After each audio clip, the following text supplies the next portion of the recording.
Here we have an Innovatech 18-inch grinder polisher for concrete. We got it hooked up to 230 volt single phase power, and we're going to show you that it works. It does come with a few accessories. It comes with your about 120 foot power cable. Comes with an extra set of wheels, and then it comes with polishing pads. And it also has one set of grinding stones, which has already been placed underneath the machine. And we'll show you that here in a bit.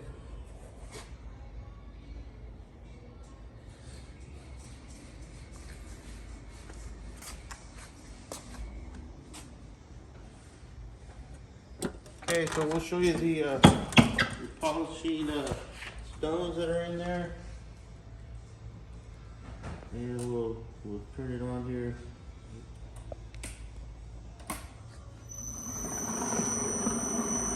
And you can adjust your speed.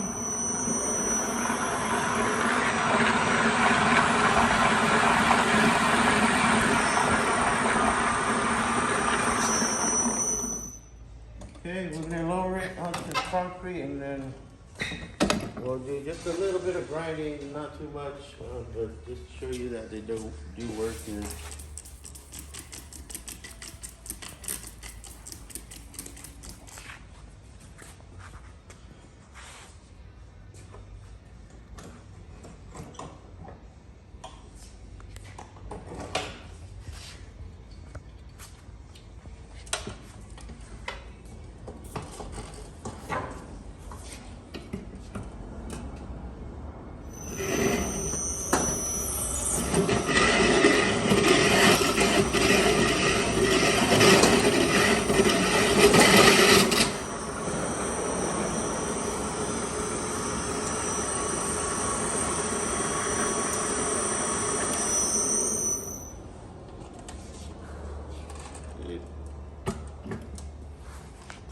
Okay, that is the Innovatech 18-inch concrete grinder polisher.